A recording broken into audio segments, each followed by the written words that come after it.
જૂનાગઢ સરકારે કન્યા છાત્રાલયને લઈને વિવાદ. જૂનાગઢ કલેક્ટરે છાત્રાલયની મુલાકાત લીધી. ખરાબ જમવાનું મળતા રાત્રે હોબાળો થયો હતો.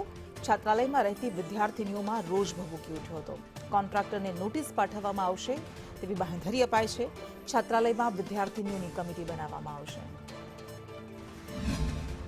ક્વોલિટી બાબતના ઇસ્યુ છે, એમાં અમે જેના કોન્ટ્રાક્ટર છે એને નોટિસ આપી અને એની સામે કાર્યવાહી કરવાનો નિર્ણય કર્યો છે.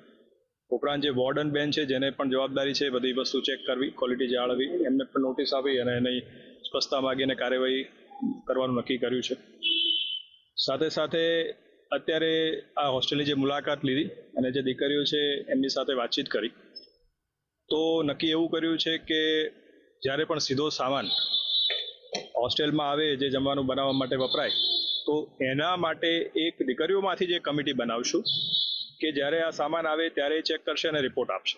દીકરીઓમાંથી જ એક કમિટી બનાવશું કે જે એટ અ ટાઈમ જે મેનુ પ્રમાણેનું એને ભોજન મળે છે કે નહીં અને એ જે ભોજન મળે છે એની ક્વોલિટી જળવાય છે કે નહીં એ રિપોર્ટ પણ અમને દીકરીઓમાંથી બનાવેલી જે કમિટી છે એ સુપ્રત કરશે અને એ સુપ્રત થયા બાદ યોગ્ય હશે તો જ સંબંધિત જે કોન્ટ્રાક્ટર છે એમને એનું પેમેન્ટ મળશે. અધરવાઇઝ જો રિપોર્ટ યોગ્ય નહીં હોય તો એનું પેમેન્ટ અમે કરશું નહીં.